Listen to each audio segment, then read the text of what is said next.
Vamos ler no Evangelho de Mateus, capítulo 5. Evangelho segundo Mateus, capítulo 5. Boa tarde a todos presentes aqui, participando do culto presencial, e aqueles que estão em casa, participando da transmissão online do nosso culto. Que todos nós sejamos ricamente abençoados por Deus e que Ele aceite o nosso culto de adoração e louvor que prestamos a Ele. Nós vamos ler apenas um versículo de Mateus 5, o versículo de número 4. Bem-aventurados os que choram, porque serão consolados. Ou felizes os que choram, porque serão consolados. Parece que isso aqui é um contrassenso, né? Geralmente quem chora parece que não está feliz. Não é assim? Nós procuramos alegria, motivos de riso, mas a Bíblia diz que é feliz quem chora porque é consolado. E a palavra bem-aventurado é uma palavra forte. Ela significa felicidade em grau alto, superlativo. Bem-aventurado. Parece que o que Jesus está falando aqui é uma contracultura. Vai contra o senso comum, mas tem um sentido. Nem todos os que choram serão consolados, como Jesus disse. Às vezes nós choramos porque usamos mal a nossa liberdade. Fazemos coisas para satisfazer o nosso ego com consequências difíceis. Mas, num certo sentido, o sofrimento e os motivos do choro, das lágrimas, quase sempre têm origem no pecado mesmo. Porque foi a partir de um uso mal da liberdade.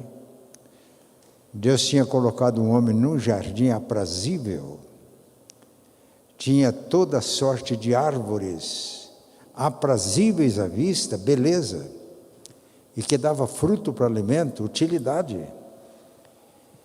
É assim que Deus faz. E podia comer dos frutos de todas as árvores do jardim, com exceção de uma. Inclusive podia comer do fruto da árvore da vida. Mas a árvore do conhecimento do bem e do mal, a ordem foi expressa: no dia em que vocês comerem dessa árvore morrerão. E a tentação foi esta. Deus não é bom, não. O diabo falou para nossos primeiros pais. Porque ele sabe que no dia que vocês comerem desse fruto, vocês vão ficar igual a ele. Ele não quer concorrente. E levado por essa tentação, que é muito atual, houve o pecado e todas as consequências que o pecado traz. Só que é uma passagem na Bíblia que traz já de início um conforto para nós. Paulo, escrevendo aos Romanos, diz que onde abundou o pecado, superabundou a graça. Onde o pecado foi abundante, a graça supera. Por isso o salmista diz que a graça de Deus é melhor do que a vida. Por isso os nossos lábios louvam a Deus. Não estamos livres do sofrimento, das situações difíceis, do choro e da lágrima.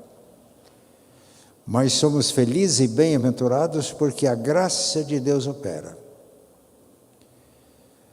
E pela graça nós podemos nos alegrar nos sofrimentos, ou recebermos o conforto de Deus no sofrimento. Bem-aventurados, felizes os que choram. Por quê? Qual o significado disso? Eu creio que o sentido primeiro aqui, a bem-aventurança é para os quebrantados. O que é uma pessoa quebrantada? é uma pessoa que tem consciência dos seus pecados. E quando tem consciência dos pecados, ela fica triste por causa dos seus pecados e chora. O rei Davi era um homem segundo o coração de Deus, mas caiu em pecado. Cobiçou a esposa do seu soldado mais fiel, adulterou com ela. Depois matou o esposo tentando esconder o mal feito. Mas aí Deus o confrontou e o disciplinou. E quando ele tomou consciência de pecado, ele não justificou nada.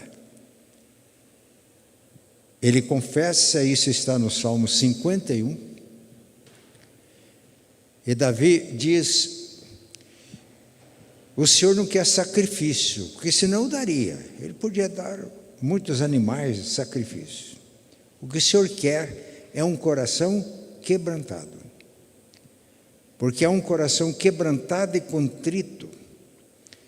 Há um coração que toma consciência que é pecador, que não merece nada de Deus. Há um coração quebrantado e contrito, Deus não despreza. Então eu creio que o sentido primeiro desse texto é este. Quando nós tomamos consciência do pecado e não justificamos o pecado, não racionalizamos, ficamos tristes, choramos, a graça de Deus nos alcança. O Salmo 85, 10 é lindo. A graça e a verdade se encontraram, a justiça e a paz se beijaram. Quando a graça de Deus encontra a verdade nossa, quando nós admitimos o nosso pecado, nós somos justificados mediante o que Deus fez por nós em Cristo. E justificados pela fé, nós temos paz com Deus. João, na sua primeira carta, diz que se dissermos que andamos com Deus na luz e pecamos, estamos em trevas. Mas se andarmos na luz, como Ele está na luz, e andar na luz é deixar que a luz de Deus, a palavra de Deus, a verdade de Deus revele o que nós somos. Se andarmos na luz como Ele está na luz, temos comunhão uns com os outros, porque chorar aqui, meus irmãos, é não fugir daquilo que realmente somos. Se andarmos na luz como Ele está na luz, é transparência, não esconder nada, não justificar nada. Temos comunhão uns com os outros, e o sangue de Jesus nos purifica de todo o pecado. Aí é o conforto que a graça de Deus nos traz. Mas se dissermos que não temos pecado nenhum, a nós mesmos nos enganamos e a verdade não está em nós. Mas se confessarmos os nossos pecados, se tivermos tristeza pelo pecado, chorarmos pelo pecado, se confessarmos os nossos pecados, Ele é fiel e justo para perdoar os nossos pecados e nos purificar de toda a injustiça. Há um coração quebrantado e contrito, Deus não despreza. E a graça de Deus, pela graça, nós somos perdoados, justificados, e a paz de Deus invade o nosso coração. Ficou claro isso? Mas quando estamos em Cristo, nós às vezes sofremos e choramos exatamente por estarmos em Cristo. No capítulo 3 do Evangelho de João diz que a luz veio ao mundo, mas os homens amaram mais as trevas do que a luz. Porque todo aquele que pratica o mal, o pecado, aborrece a luz, não se aproxima da luz, para que as suas obras não sejam manifestas. Mas o que pratica a verdade aproxima-se da luz, para que as suas obras sejam manifestas, porque feitas em Deus. Vivemos num mundo mau, num mundo de injustiças. E quando vivemos na luz de Deus, a nossa vida brilha a luz dos céus. E os que amam o pecado e o mal nos têm como inimigos. Então, sofremos. E sofremos pelo fato de andarmos na luz. Sofremos a rejeição. Eu saí da roça, eu tinha 18 anos de idade. E fui para a cidade. Eu tive que arrumar um lugar para morar, não tinha família, sozinho. E um companheiro de quarto. Um moço que ele era de família evangélica, tinha se afastado totalmente de Deus. E quando chegava final de semana, eu era presidente da mocidade, eu dava aula na escola dominical, ele ia para os programas dele. E quando chegava segunda-feira, eu me lembro muitas vezes da gente conversar. Os irmãos não imaginam o que ele dizia de mim.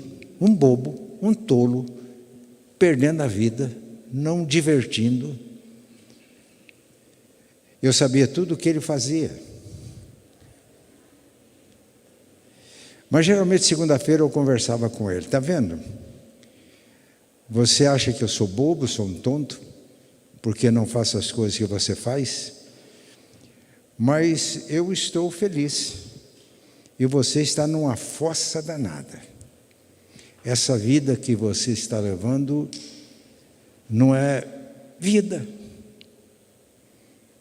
E Deus me concedeu a graça de, apesar de confrontá-lo, no final do ano, ele tinha se reconciliado com o Pai. Mas às vezes o sofrimento fica mais forte. Eu fiz um curso, eu era professor em escola pública, e fiz um curso com professores. E na primeira prova, por uma série de razões, eu tirei a melhor nota da classe. Era uma classe de professores. E na prova seguinte, eu percebi que alguns colegas de classe estavam tentando olhar na minha prova. Eu protegi a minha prova. E quando saímos no corredor, duas delas, professoras, todos nós éramos professores de escola pública, ela dizia: você acha que você é melhor do que os outros? Nós vamos botar você na geladeira. Eu falei: é porque eu não dei cola para vocês? Se vocês quiserem a minha amizade como eu sou, será um prazer. Se não quiser, não interessa. Isso não é vida. Mas porque, pela graça de Deus, e unicamente pela graça, quando andamos na luz, a luz incomoda, não é assim? E às vezes sofremos por causa disso. Então, essa bem-aventurança dos que choram está ligada às outras. Bem-aventurados que choram, porque serão consolados. E serão consolados porque são limpos de coração e podem ver a Deus. Porque são pobres no sentido de não se apegar às riquezas do mundo, e por isso são herdeiros do reino. São famintos e sedentos de justiça, e por isso serão fartos. São perseguidos por causa da justiça, mas deles é o reino de Deus. Se alegram e ficam felizes quando falam mal dele, caluniam e dizem tudo contra ele. Porque assim os profetas, as pessoas de Deus, as pessoas decentes, as pessoas que vivem a vida real, não a vida de mentira, de pecado, a vida que não é vida, foram tratados. Então está em boa companhia. Por isso, os que choram por esse motivo são consolados, são confortados por Deus. Ficou claro isso? Mas às vezes nós choramos pelas provações que Deus permite, pelas quais passamos. Quando a gente lê a Bíblia, Há um testemunho bonito que Deus dá de Jó. Ele reuniu lá os anjos, os filhos de Deus, numa reunião celestial, e dentre eles apareceu Satanás. Satanás tendo acesso à corte celestial. E Deus disse para ele: de onde você vem? Ele falou: eu venho da terra e de sondar lá os seres humanos. Você viu meu servo Jó? Homem íntegro, temente a Deus e que se desvia do mal. Também ser crente igual Jó é fácil. O Senhor fez uma cerca de proteção em volta dele. Derruba a cerca para ver se ele continua o mesmo. Deus permitiu que o diabo derrubasse a cerca. E Jó perdeu todos os seus bens. Jó perdeu os seus filhos. Jó perdeu a saúde e ficou com uma doença do alto da cabeça até os pés. Jó perdeu a compreensão da esposa. Naquela situação, a esposa disse para ele: você ainda continua crente, amaldiçoa este Deus e morre. Os irmãos não viram isso? Que Deus é este?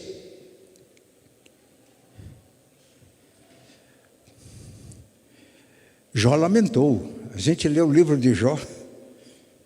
Ele não compreendeu o que estava acontecendo. Os 3 amigos de Jó, tentando explicar o sofrimento, todos eles erraram.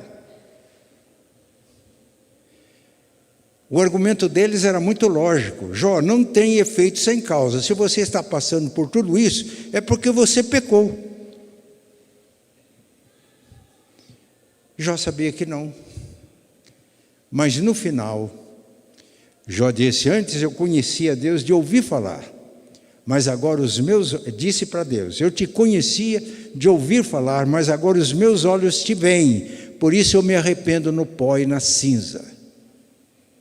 E Deus restaurou a sorte de Jó. Ele passou a ter em dobro o que ele tinha antes. Teste, provação. Meus irmãos, a única forma da gente ser aprovado por Deus é ser provado por Deus. E por isso, quando eu estou sofrendo, é um teste, é uma provação. Deus quer que eu fique melhor. Deus tem uma coisa melhor para eu fazer, mas para isso Ele tem que me deixar no ponto.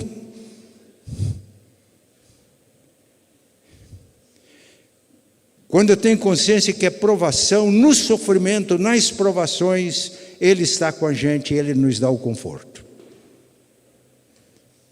Ele nos dá o consolo. E podemos ser, nos sofrimentos, nas provações, ser felizes, bem-aventurados. É uma felicidade superlativa. Eu estava iniciando o meu ministério e tinha um irmão na igreja que era um grande evangelista, fazia discípulos de Jesus. E uma pessoa converteu-se com o testemunho dele, mas estava doente, câncer, e um câncer agressivo. Uma pessoa muito pobre. E foi batizado no leito. Eu batizei aquela pessoa no leito de enfermidade. E no dia em que ele foi batizado, aquele irmão que o ganhou para Cristo, disse: pastor, nós vamos fazer um culto lá, o senhor vai batizar o homem na cama. Mas ele gostava muito de um hino e nós cantamos no dia do batismo. Depois que Cristo me salvou, em céu o mundo se tornou, até no meio do sofrer, é céu a Cristo conhecer. Eu vou pedir para o Rocha para programar o cântico desse hino. Cantamos esse hino. Era um homem muito pobre, o câncer complicado, não tinha acesso aos recursos da medicina paliativa para dar um pouco de conforto numa doença que não tinha mais recursos na medicina. Oramos para que Deus o curasse, mas Deus não o curou. E eu fiz algumas visitas a este irmão depois do batismo. Eram visitas para mim difíceis, porque era um homem que estava sofrendo. Ele gemia de dor às vezes, mas eu ia visitá-lo. E não foi uma vez, foram diversas vezes. E quando eu, à beira do leito daquele homem, eu lia a Bíblia, orava, já estava me despedindo para ir embora, ele olhava para mim do seu leito e dizia: pastor, canta o hino do batismo. E eu fazia um solo. Eu não sei fazer solo, mas eu fazia, porque ele fazia um esforço para acompanhar. E todas as vezes, quando eu terminava de cantar o hino, o céu estava presente ali naquele quarto. Uma bem-aventurança, uma felicidade que ninguém pode entender e compreender. E eu saía daquela visita dizendo: Senhor, muito obrigado, que o Senhor me chamou para ser um pastor. E ter experiências assim, de alguém experimentar a bem-aventurança, a felicidade nesse grau, num leito de enfermidade como aquele. Bem-aventurados os que choram, porque serão consolados. Nós temos uma cena tocante no Evangelho de Lucas. Ele entrou na casa de um homem religioso, de um fariseu, foi convidado para um jantar, ou para uma refeição. Enquanto ele estava lá, entrou uma mulher. E a mulher chegou e ficou aos pés de Jesus. E chorava tanto que, com as lágrimas, ela conseguia lavar os pés de Cristo. Não tinha toalha, mas tinha cabelo. Com os cabelos ela enxugava os pés de Cristo. E o homem muito religioso, pastor Paulo, presbiteriano independente da Gema, zeloso, ele não falou nada, mas pensou. Só que pensar perto de Jesus é um caso sério. Se ele fosse profeta, como todos dizem que é profeta, ele saberia quem tocou, ele não aceitaria, porque essa mulher que tocou, ela é pecadora. Eu disse, ele não falou nada, ele pensou. Jesus, mestre incomparável, olhou para ele e falou: Simão, eu vou te fazer uma pergunta. Dize a mestre. Um homem tinha 2 devedores, ele era credor de 2 pessoas. Um devia muito para ele, o outro devia pouco. Ele perdoou ambos. Não precisa de me pagar mais. Quem que vai amar mais? Falou: eu concluo que aquele é quem mais foi perdoado. Falou: você vê essa mulher?